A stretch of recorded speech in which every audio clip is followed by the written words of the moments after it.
Okay, so the first one, guys. So today we're going to be doing a Q&A session. This was a really good one. I really like this one. How can you set aside time to be creative just for yourself when you work in a creative field? Do you consider yourselves Christian influencers?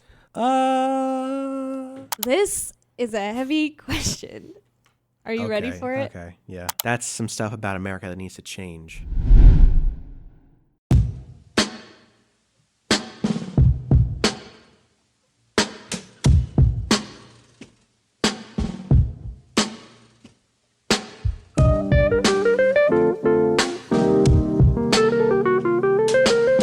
Hey, homebodies. Welcome back to the Introvert City podcast, where we discuss culture, media, and faith from the perspective of an introvert's complex mind.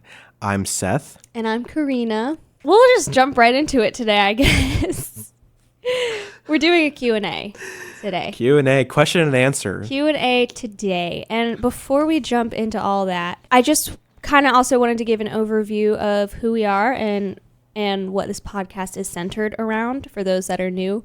Just because it was really interesting to get such a diverse range of questions in the Q&A that we put up on our Instagram. So if you're new, I mean, we already gave our introduction, but we are introverts ourselves, and we speak mostly to introverts, but all personality types can take whatever they want to take from these episodes.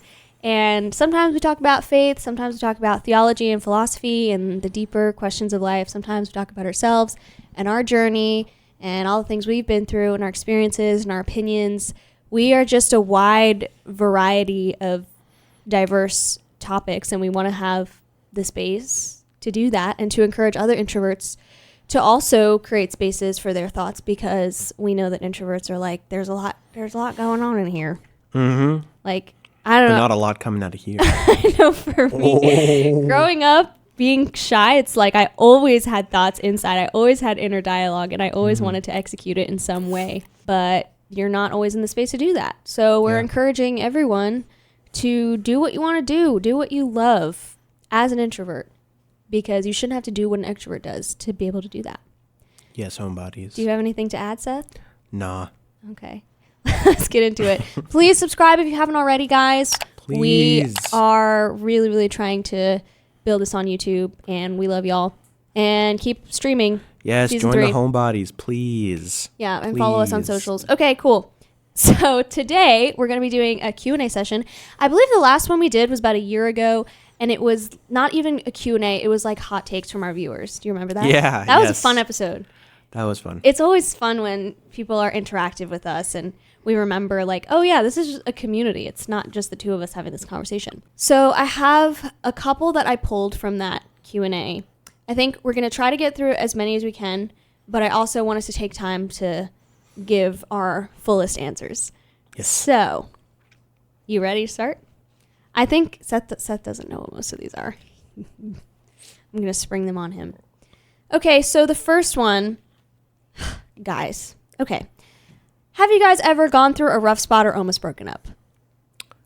We literally have an episode. Go watch. Called How We Almost Broke Up. There's like 5 episodes about this. We actually talk about this so much. Like in almost any episode where we have to talk about a deep subject, that always comes up. So we always bring it back to ourselves. That we're so selfish. We're narcissists. So this question will actually just be a plug to our other episodes. No, really.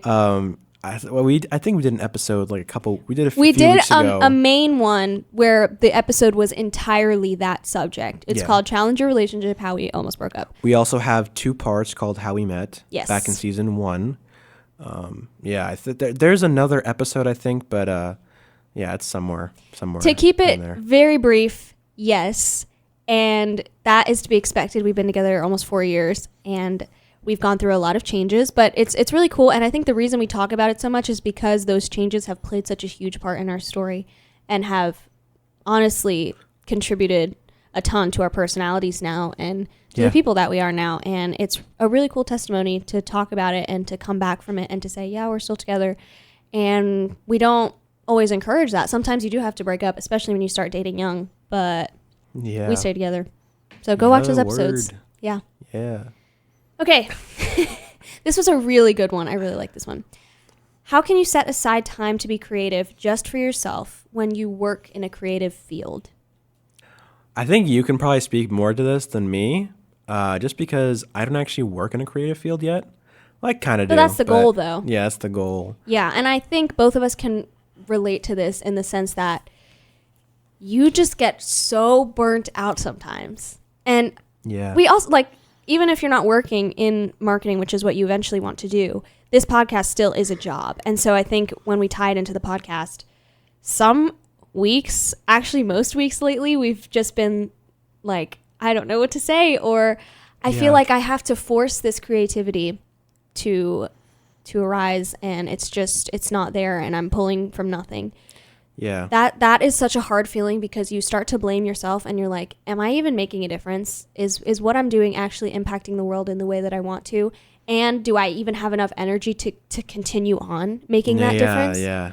It's just it's a cyclical feeling, because you blame yourself, and then you blame your audience, and then you blame yourself again, and it's just, I hate that feeling.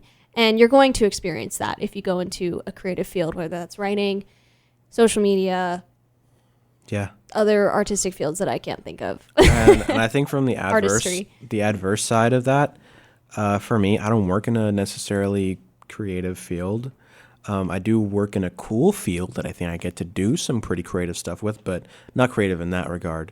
And I think a big misconception of having that life balance is that you have your normal day-to-day life, then you come home and it's just a blissful, wonderful, wondrous, magnificent, magical, like, little area. You go into your room, you play your music, and you write all this stuff, and you color all these pictures. That's not really how it is. In fact, I think sometimes it can be hard to get the momentum after being so tired after a long day of monotony, to come into your space and say, I want to be creative now, and give all my creative nuggets. Whereas, like, you're drained creatively, not because you did creative stuff, but because you did stuff that was just draining physically and mentally.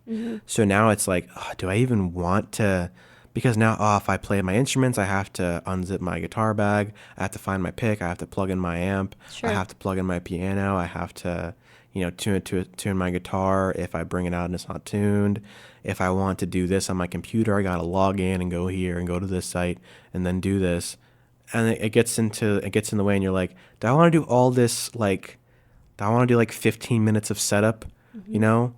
I totally relate to that. And something that I've tried to keep in mind is that you do not have to. In fact, you shouldn't publish everything you create. And I think we get stuck in that mindset that, like, we have to keep grinding. We have to keep putting ourselves out there even when we don't feel like it. And that is true to an extent.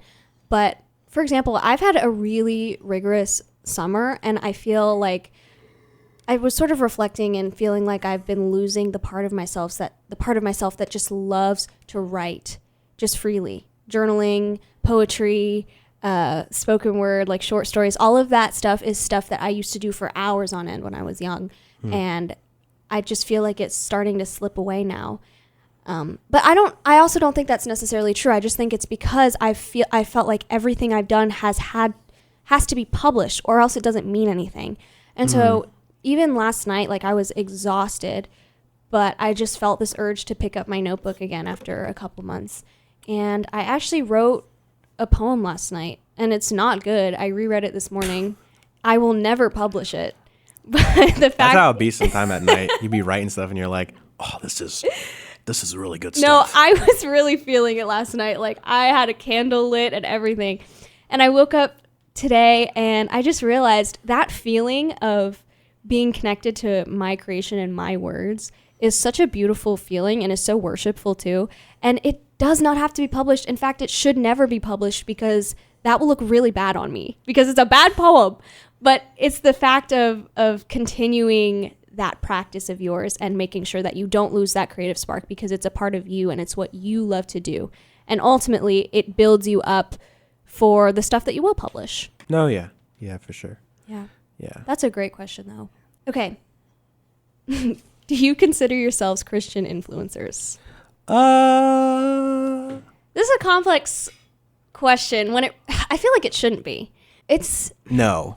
No? No. Okay. I don't think we're Christian. I think we're influencers who are Christian. That's what I was going to say, because there's a big difference. Listen, I feel like there is definitely a generalization happening with Christian influencers, and I never like to generalize. But I've been noticing like trends among Christian influencers that I don't want to take a part of.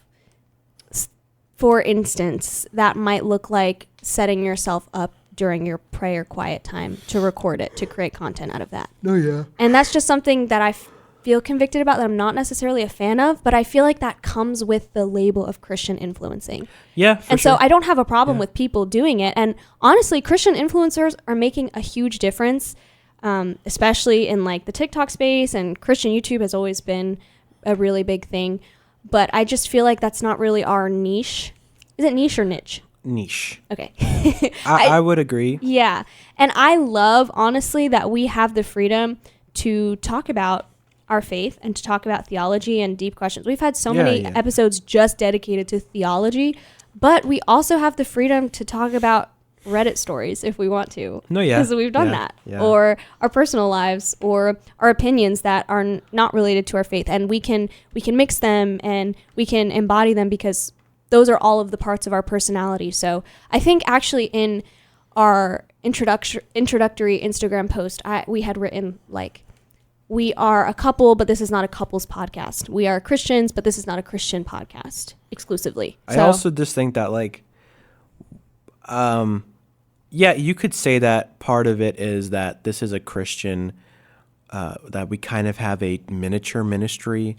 Not really though, because we do spread the word, and like the goal as any Christian is you want, people to hear about the word. But at the end of the day, I don't think we're not evangelists, Like we're not. Every Christian is an evangelist, though. No, but we're not out here trying to necessarily, that our goal is to have a lighthearted podcast. Our goal was never to be apologist on this show. And it's not like a thing where it's like, oh, we're too scared or anything. It's kind of more of we wanted just a platform to kind of talk about things that we enjoy. But, we also want to sprinkle in that we're Christians too. And I think that that's cool. Our thing, you'll probably never hear us debate anybody, probably ever. Wait, no, that's not true. Remember when we had Darian on the show? But we didn't debate him. Yeah, true. We didn't debate him. Okay, can I say something though? It might be cool to have a debate one day on here. Maybe, but we're never going to be like the whatever podcast, We're probably never going to be like, or like even someone like Ruslan, even though mad respect, to his content. And we're probably not going to be like I think, even, someone like shows like the Perrys.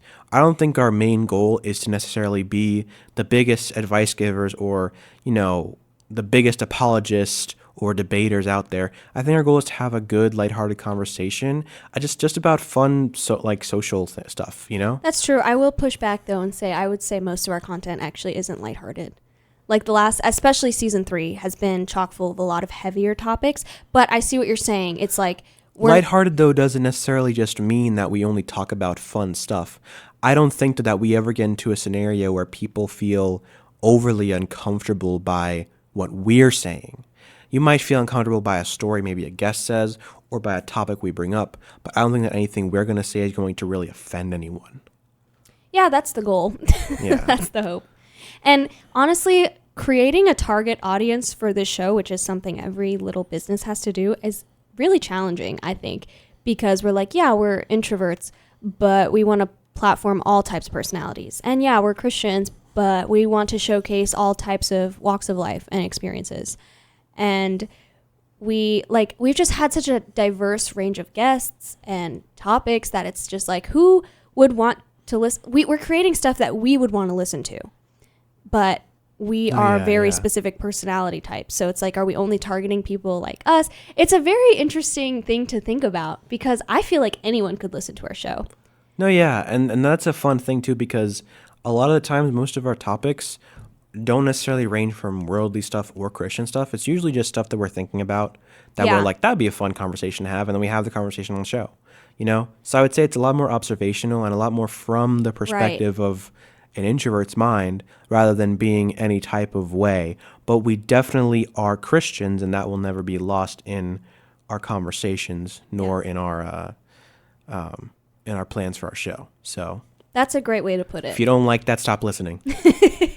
No, that is a great way to put it. And honestly, to simplify everything, this show is an embodiment of the types of conversations we have with our friends at late night fires and early morning brunches and all those things where we can really have those like enriching, meaningful dialogues with people we know. And the goal is to bring that to life and to encourage other people to have the same type of reflective thoughts. Yeah. It's also just an excuse for me to look at her for an hour. Stop. That's enough. This is a heavy question. Are you ready for it? Okay. Yeah. And you can answer within your boundaries, however you want to take this question. What would be advice you wish your parents would listen to and implement in their life? I think with any parent, I think you want to see your parents just as much as your parents want to see you succeed. I think you want to see them succeed. Right. And I wished parents, just in general, would care more about, how they're perceived by their kids in the way they take care of themselves, not just physically or mentally, but mentally, but in, what they do and what they, because, obviously you're like, oh, I respect it because, my parents have always worked hard to give me and my siblings, a good life, they've always worked hard to give us food, to give us a roof over our head, to give us, blankets and sheets and clothing, and so I've been very blessed in that way, but sometimes I wish that my parents would, enjoy their own success a little more for themselves sometimes.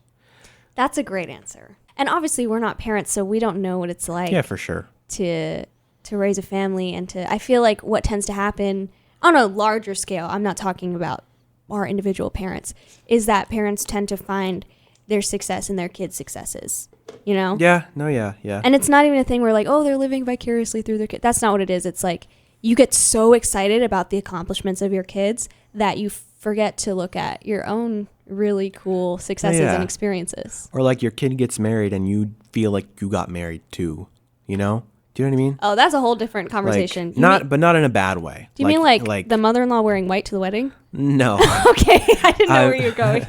I mean more like, your son gets married and now he has a whole new family and now you feel like you have an extended family too.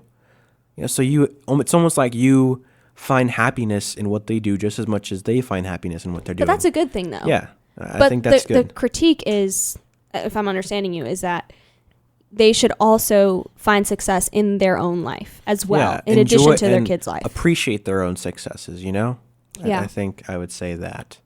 No, yeah, that's really good. And when I first read the question, because it came to my phone first, I just thought, like, oh, what's something your parents should have done differently when you're younger? And there were so many, like, things that came to mind, but honestly, I think that could be a different episode. Like, we could probably dive into that a different time, but the question seems to be aimed more at like what advice should your parents take and implement into their lives as people themselves. And I totally agree with you. The success thing, like they should find success in their own life too. They should have invested in Bitcoin. Okay. So yeah, that could be something we could totally unpack because that's a really thought-provoking question. But we'll move on for now. Okay, this one I thought was really funny. What's something you guys wish you could change about the U.S.? Food, because why do we have illegal ingredients in our food? Can I say that, or will we get flagged? Okay, first of all, it's garbage. Because when I went to London, I could eat the butter straight from the butter packet. And it was fine. Okay, but also you had to eat the food in London. And then I came back and I realized I can't eat the butter here because it messes me up. Same with gluten and dairy and sugar because none of it's real. It's all fake. Okay, but literally, who would actually choose to eat food in London over America? Okay, I'm not saying it was better tasting. I'm saying it was better quality. Better quality, okay. Way better quality. Okay. And have you seen British Fanta? It literally looks like orange juice. I didn't have British Fanta. We're talking about the quality of the grown foods. Yeah. And I wish that was different. Every time I'm thinking about how bad it is. And maybe that's a problem that I should fix because I'm always thinking about it. But I don't know. It's always living in the back of my mind that we're just, even the healthiest stuff we get in America is probably not so great for us. No, yeah. I mean, don't get me wrong. Who doesn't love Red 40? No, I know. Yeah, but I mean, I do understand what you mean there. And there definitely is a food problem in America. The problem, though, is just that the food tastes so good, you know? And it's just, it sucks. Like, why? You know? People are like, oh, we remade Frosted Flakes and Fruity Pebbles in this non-GMO, gluten-free, sugar-free. And it's just the same Fruity Pebbles. But bad. Yeah. Unfortunately, you can't make Fruity Pebbles good, okay? That aren't Fruity Pebbles, you know? They did it with the Dino Rocks, though. The Dino Bites. Oh, the Nuggets? No, the Dino Bites, like the off-brand Fruity Pebbles. Those are pretty good. Oh, I don't know about those. Anyway, but one thing I changed about the USA.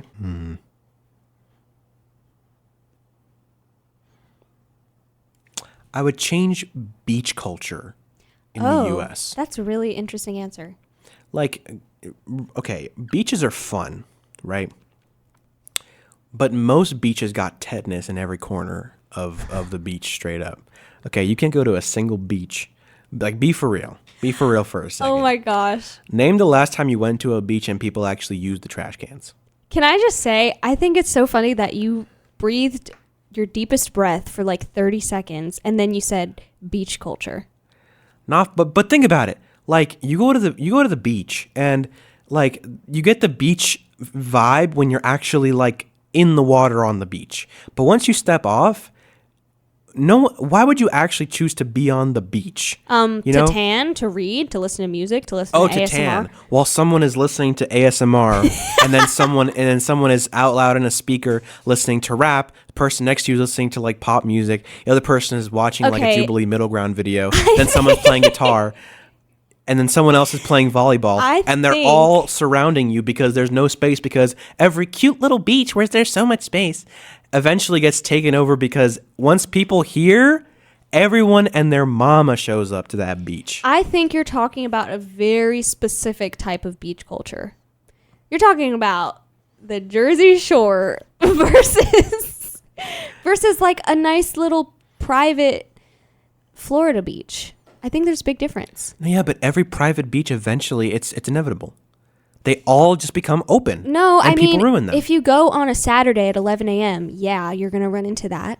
So don't go on Saturday at 11 a.m. and choose a nicer beach. Oh, sorry. Sorry, I work during the week. What am I supposed to do? Go on Monday morning at 10 o'clock? Do I not have to eat food to survive and live? I'm sorry. I want to go to the beach on the weekend. I really can't figure out why you're so passionate about this because you love the beach. Like, we just went to the beach last weekend and you were loving it. Like, more than me. You wanted to stay longer than... Yeah, I wanted to stay in the water. The second we stepped off the beach, I was furious. The beach town did not eat. You know, I think I'm going to have to really hardly disagree with you right now.